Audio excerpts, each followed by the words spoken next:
लूका रचित सुसमाचार ये यीशु के जीवन का एक आरंभिक वृत्तांत है और ये वास्तव में लूका प्रेरितों के काम नामक 2 खंडों में लिखी एक ही पुस्तक का पहला भाग है। यदि आप इन दोनों पुस्तकों की आरंभिक पंक्तियों की तुलना करें तो यह स्पष्ट हो जाता है कि ये दोनों एक ही लेखक के द्वारा लिखी गई हैं और प्रेरितों के काम की पुस्तक में आंतरिक प्रमाण है और साथ ही साथ एक प्राचीन परंपरा भी है जो लूका को लेखक के रूप में दर्शाती है। और लूका प्रेरित पौलुस का सहयात्री और सहकर्मी था, जिसके बारे में हम जानते हैं कि वो एक वैद्य भी था। लूका अपनी पुस्तक एक प्रस्तावना के साथ शुरू करता है जो हमें बताती है कि उसने ये पुस्तक कैसे और क्यों लिखी। वो ये मानता है कि यीशु के जीवन के बारे में कई और अच्छे वृत्तांत भी हैं, लेकिन वो वापस जाकर जितना हो सके उतना पुराने चेलों की आंखों देखी गवाहियों को जुटाना चाहता है ताकि ऐसा वृत्तांत लिख सके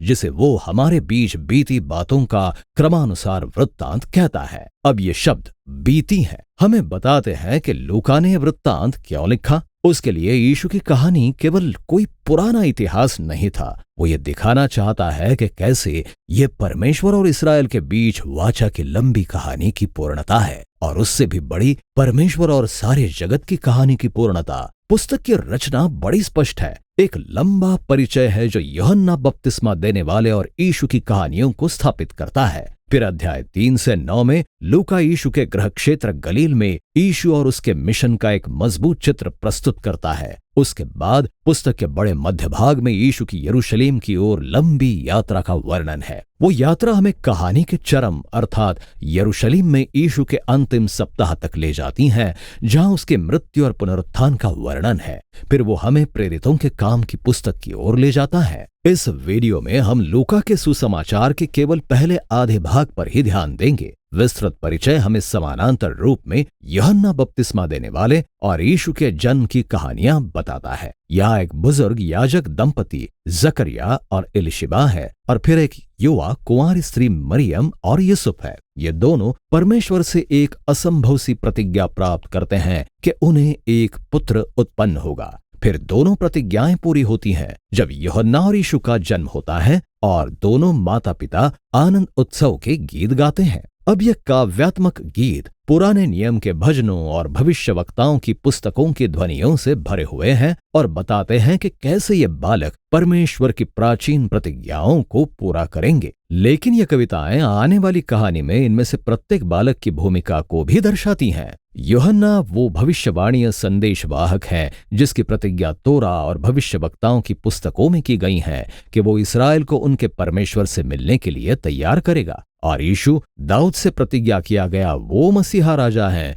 जो इस्राएल पर परमेश्वर का राज्य तथा जाति जाति पर परमेश्वर की आशीषें लेकर आएगा, जैसे कि उसने अब्राहम से प्रतिज्ञा की थी। इसके बाद मरियम यीशु को अर्पण करने के लिए यरूशलेम के मंदिर में लाती हैं और 2 बुजुर्ग भविष्यवक्ता हन्ना और शमौन यीशु को देखकर पहचान लेते हैं कि वो कौन है। शमौन यशाया भविष्यवक्ता की कविता से प्रेरित होकर अपना गीत गाता है। वो कहता है ये बालक इस्राएल के लिए परमेश्वर का उद्धार है और वो अन्य जातियों के लिए ज्योति बनेगा। इन सारी अपेक्षाओं के साथ ये कहानी अगले मुख्य भाग की ओर आगे बढ़ती है, जहां लूका यीशु और उसके मिशन को प्रस्तुत करता है। वो यरदन नदी पर यूहन्ना के नए किए जाने के अभियान से एक मंच तैयार करता है, जहां वो बपतिस्मा के द्वारा नए मन फिराए पुनः समर्पित इस्राएल को अस्तित्व में आने के लिए बुलाता है। वो परमेश्वर के राज्य के आगमन की तैयारी कर रहा है और तब यीशु इस नए इस्राएल के अगुवे के रूप में प्रकट होता है और उसकी पुष्टि पवित्र आत्मा और परमेश्वर की आकाशवाणी से होती है। ये परमेश्वर का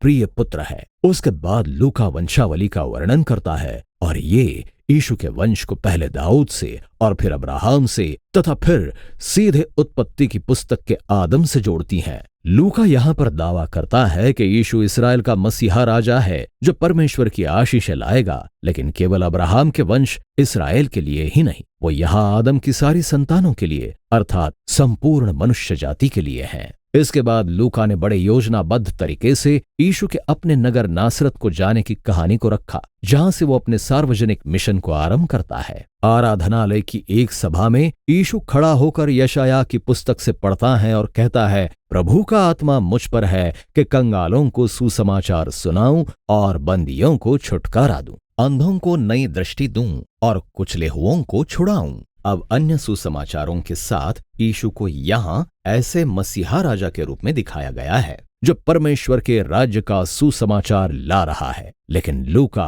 यीशु के मिशन के सामाजिक अर्थों को अद्वितीय रूप से दर्शाता है। वो छुटकारा लाता है, जिसके लिए यूनानी शब्द है अफेसिस। इसका शाब्दिक अर्थ है रिहा करना, और ये जुबली वर्ष नामक यहूदियों की प्राचीन रीति को दर्शाता है, जिसका वर्णन लेवी व्यवस्था 25 में है। इस समय सारे इस्राएली दासों को रिहा कर दिया जाता था, लोगों के कर्ज माफ कर दिए जाते थे, बेची गई भूमि को वापस उनके परिवारों को लौटा दिया जाता था। ये सब परमेश्वर के छुटकारा देने वाले न्याय और करुणा का प्रतीकात्मक चित्रण था। और तब यीशु कहता है कि छुटकारे का ये सुसमाचार विशेष रूप से कंगालों के लिए है। अब पुराने नियम में कंगाल या इब्रानी भाषा में अनी शब्द का एक व्यापक अर्थ है। ये केवल उन्हें नहीं दर्शाता जिनके पास अधिक पैसे नहीं होते, ये उनकी संस्कृति के निचले तबके के लोगों को भी दर्शाता है, जैसे कि विकलांग लोग या स्त्रियां, बच्चे और वृद्ध। इसमें समाज से बहिष्कृत लोग भी शामिल हो सकते हैं, जैसे कि अन्य जातीय समूह के लोग या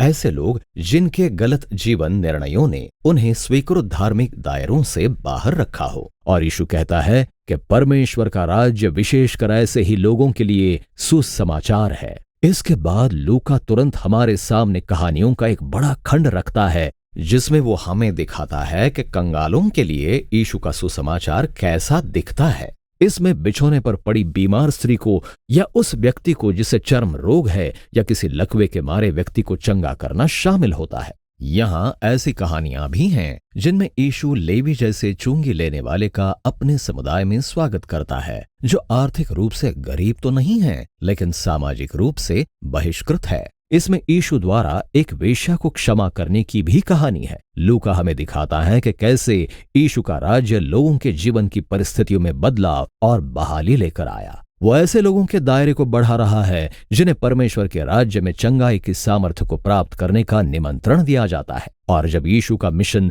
बड़ी संख्या में अनुयायियों को आकर्षित करता है, तो वो और भी उकसाने वाला कुछ काम करता है। वो इस्राएल के 12 गोत्रों के सदृश उनके ऊपर 12 चेलों को अगुओं के रूप में नियुक्त करने के द्वारा इन लोगों को नए इस्राएल का रूप देता है।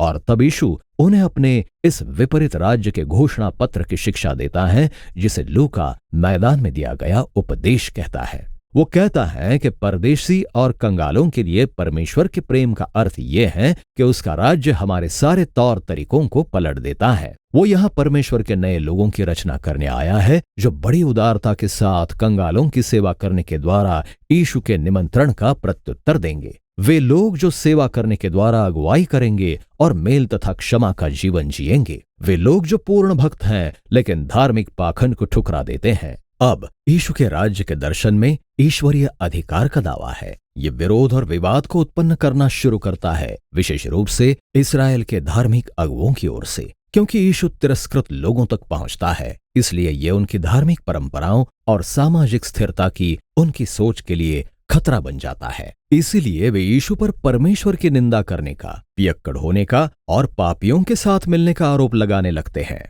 और इस प्रकार ये भाग अपने चेलों के लिए यीशु के मिशन के नए प्रकाशन के साथ समाप्त होता है। वो कहता है कि हाँ, वो मसीहा राजा है और वो यरूशलेम में मारे जाने के द्वारा इस्राएल पर अपने राज्य का दावा करेगा। यशायाह 53 का दुख उठाने वाला राजा बनने के द्वारा जो इस्राएल के पापों के लिए मारा जाता है। और फिर ये चौंकाने वाला विचार इसे अगली कहानी में विस्तार से बताया जाएगा, जब यीशु अपने 3 चेलों के साथ पहाड़ पर जाता है और अचानक उनके सामने रूपांतरित हो जाता है। वे परमेश्वर की उपस्थिति के इस बादल से घिर जाते हैं जो ये घोषणा करता है, ये मेरा चुना हुआ पुत्र है। और फिर मूसा और एलिया वहां हैं, 2 अन्य भविष्यवक्ता जिन्होंने पहाड़ पर परमेश्वर की उपस्थिति और उसकी वाणी को अनुभव किया। और लूका हमें बताता है कि वे आपस में यीशु के उस निर्गमन की चर्चा कर रहे थे जिसे वो यरूशलेम में पूरा करने पर था। अब ये यूनानी शब्द एक्सोडस निर्गमन की कहानी की ओर स्पष्ट संकेत करता है। लूका यहाँ